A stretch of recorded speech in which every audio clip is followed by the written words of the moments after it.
Hamas has released the names of 4 female Israeli soldiers to be released from captivity in Gaza on Saturday, which is tomorrow. They are Israeli soldiers Karina Ariev, Daniela Gilboa, Nama Levy, and Liri Olbag. Hamas fighters had held them captives on 7th of October from Israel's Nahal military base. According to the terms of the ceasefire deal, Israel will now release 200 Palestinian hostages held in Israeli concentration camps. According to the Palestinians' Detainees Commission, the release of Palestinian prisoners from Ophir concentration camp will begin on Saturday morning. Hamas had earlier released 3 Israeli captives in exchange for 90 Palestinian hostages from Israeli concentration camps.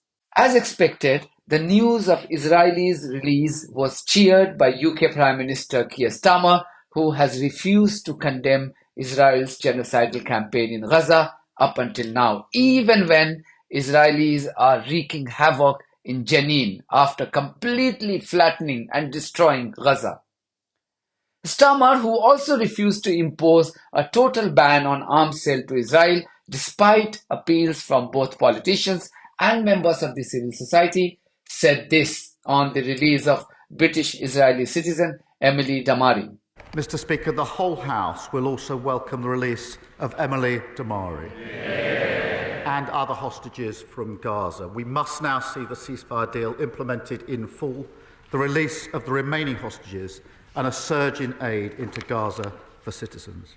Only if this shameless human rights lawyer turned politician had acted in accordance with the established moral values, the impact of Gaza's genocide could have been reduced. But this man continues to have zero remorse, absolutely no remorse for his complicity in Israel's genocidal campaign in Gaza and now in the occupied West Bank.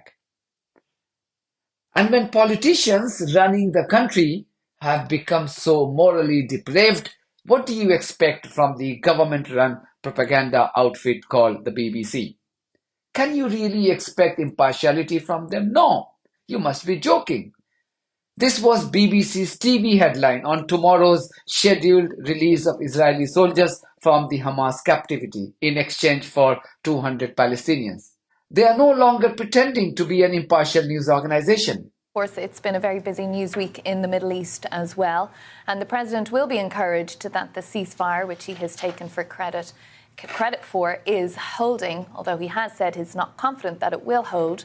But tonight, Hamas has named 4 hostages that it intends to release on Saturday as part of the ongoing ceasefire agreement.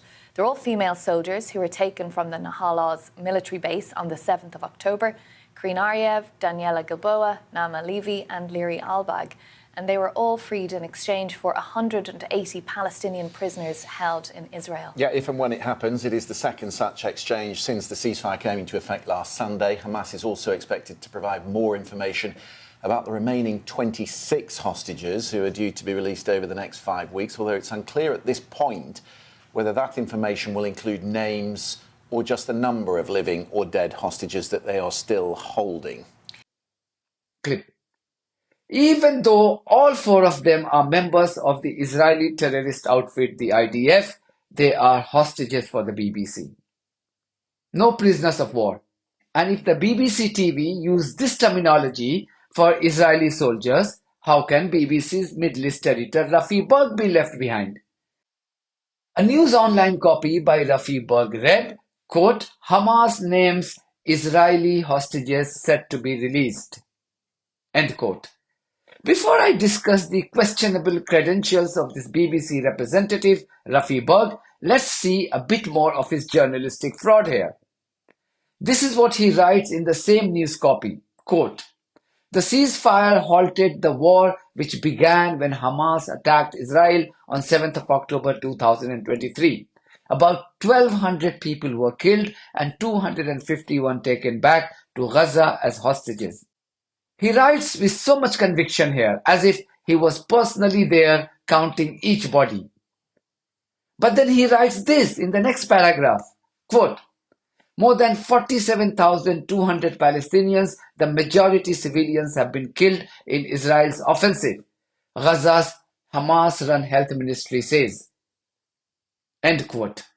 Here, Rafi Berg is suddenly let down by his mathematical skills, or he simply wants to make light of Israel's war crimes. So he deliberately chooses to attribute the number of those Palestinians brutally killed by Israeli terrorists to Hamas-run Palestinian Health Ministry. If this doesn't amount to journalistic fraud, then what does? Hence my decision to never address them as journalists. A report by Mint Press News earlier this month said that Rafi Berg was, quote, a former member of a CIA propaganda outfit, end quote. The report went on to add that Rafi Berg, an Englishman who heads the BBC's Middle East desk, formerly worked for the US State Department's Foreign Broadcast Information Service, a unit that by his own admission was a CIA front group, end quote. Now it's up to Rafi Berg to confirm or deny these astonishing charges. But how can the publicly funded BBC hire this man to run the Middle East Bureau at a time when there is so much at stake? This tells you everything about the level of BBC journalism, or shall I say propaganda, these days. This is another example. BBC representative paid by your hard-earned tax money, called the license fee, is refusing to spell out who destroyed Palestinians' homes. She simply can't utter the word Israel. The UN has described the need for aid in Gaza as staggering, as most Palestinians returning to their homes following Sunday's ceasefire have found them destroyed. Health authorities in Gaza estimate that 10,000 people are unaccounted for. And the BBC's journalistic fraud is not limited to its coverage on Gaza. This is what the corporation's security correspondent, Frank Gardner, he said on BBC TV earlier this week. This should alarm every single news-consuming public who has been funding this organization. Frank Gardner, of all the people, has the audacity to claim that he decided to run a full-fledged propaganda in the guise of news at the behest of unnamed Western officials, despite not being in a position to confirm the authenticity of the claim made in the story. Another story today involving Russia, more specifically, Frank, the approximately 11,000 North Korean soldiers who arrived to help Russia fight against Ukraine in the Kursk region. We know now from some latest data that nearly 40%, around 4,000 of those soldiers are casualties, either dead, 1,000 of them, injured, missing or arrested. Now, does this say more about the preparedness of the North Korean soldiers or more about the nature of the fight in the Kursk region? I think it's both. So this story was given exclusively to us, to the BBC, on grounds of anonymity by, quote, Western officials. So, of course, we've got no means of being able to check it ourselves. We're not going to go wandering around the battlefield. But at the same time, there's no reason for me to doubt this. The biased reporting of the Gaza conflict and disingenuous manner in which Western propaganda outlets chose to report Israel's genocidal campaign have truly left them exposed. At least we now know that when it comes to Israeli savagery and barbarism against innocent Palestinian men, women, children and babies, Western media outlets such as the BBC, the CNN, New York Times, Guardian, Washington Post and others are all the same. They all stand united in support of Israel. That's it from me. Thank you very much for your support of this platform and our journalism on buymeacoffee.com and Patreon. If you do think that our journalism is worth supporting, then you too should consider becoming part of it. The details are there in the description of this video. In the meantime, if you haven't subscribed to my channel, please do so, because that's one of the many ways you can support independent journalism. God bless you all.